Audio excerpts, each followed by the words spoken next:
নমস্কাৰ সন্মানীয় বন্ধু বান্ধৱীসকল আমি এটা পৰীক্ষামূলকভাৱে কিছুমান কাম কৰোঁ আৰু খেতি ক্ষেত্ৰত এই পৰীক্ষামূলকভাৱে কিছু কৰি পেলাই আমি তাৰ সফলতাটো আমাৰ শ্বেয়াৰ কৰিবলৈ বিচাৰোঁ তেনেকৈ আমি যেনে ধৰক এই আলু গছ দেখিছে আমি আলু বেছিকৈ কৰোঁ কিন্তু ইয়াতো আমি আলু তেনেকৈ চাৰি বাটি মই এটা বস্তু দেখাবলৈ ওলাইছোঁ ইয়াত এই চাৰি বাটি আছে ইয়াতে বেলেগত বেছিকৈ কৰিছোঁ আমি ইয়াতে হ'ল কি আলু এটা বেমাৰ আছে সেইটো জানেই সেয়া হ'ল ব্লাইট বেমাৰ মুজৰা পৰি গোটেই কাগজ মৰি যায় আৰু ব্লাইট লাগিলে আলুৰ কোনো কথাই নাই ব্লাইট আৰু বিলাহী আৰু আলুত যদি ব্লাইট লাগে তাৰ পৰা উৎপাদন আশা কৰিব নোৱাৰি গোটেই পণ্ড হৈ যায় গতিকে সেইটোতো প্ৰতিৰোধৰ কাৰণে আমি ইণ্ডোফিল প্ৰয়োগ কৰিব লাগিব আৰম্ভণিৰ পৰা নলগাৰ পৰা দিব লাগিব আমি ইয়াতে দিছোঁৱেই কিছু বগা হৈ আছে ইণ্ডোফিলটো ইয়াৰ মেইন ঔষধ ব্লাইট বেমাৰত তদুপৰি তাৰ পিছৰ এটা পৰ্যায় আছে যে মাটি তুলি দিম আমি খয়াই পেলাই যে মাটি উঠাই দিব লাগিব এইবিলাকত আলুৰ পৰা যে উৎপাদন হ'ব আলু গুটি ধৰিব ফচল ধৰিব তেতিয়া ডাঙৰ সমস্যা এটা হয় তাত পোকে খায় এটা ৰঙা উই পৰুৱাৰ নিচিনা পোক এটা আছে এইটো মজলে বুলিও কয় আমাৰ মানে নামনি অসমৰ ফালে মানে ৰঙা ঠিক উই পৰুৱাৰ নিচিনা আৰু কুমতি বুলি এটা বস্তু যিটো আছে মাটি খন্দা সেইটো খায় গতিকে এইবিলাকৰ পৰা ৰক্ষা পৰাটো খুব জৰুৰী কাৰণ গোটেই ফচলটোৱে নষ্ট কৰি পেলাই যাৰ অভিজ্ঞতা আছে বুজি পাইছে বা দেখিছেই এবাৰ অসুবিধা আৰু এইবিলাক বচোৱাৰ কাৰণে গতিকে এইটো বচোৱাৰ এটা বুদ্ধি আছে আমি প্ৰয়োগ কৰি পেলাই সফল হৈছোঁ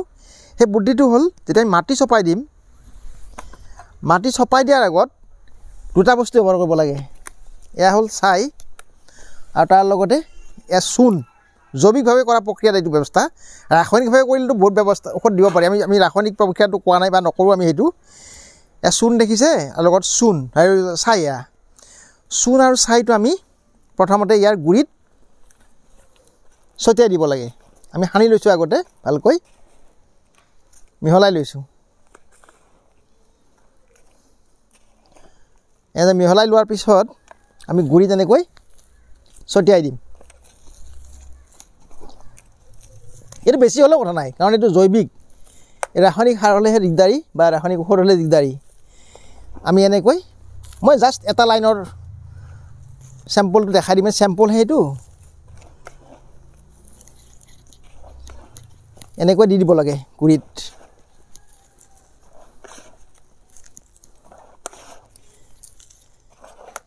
এই আমি দি দিলোঁ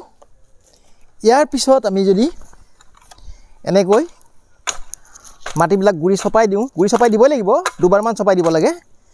আমি প্ৰথম চপাই দিছোঁ এই গোটেই ছাইখিনি ইয়াৰ গুৰিত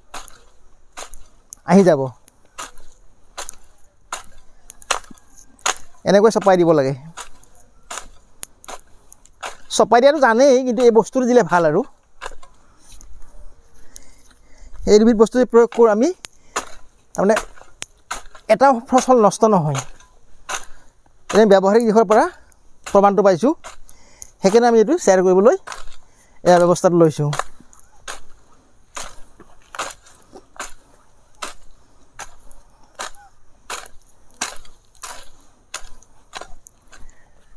এয়া হৈ গ'ল দেখিছে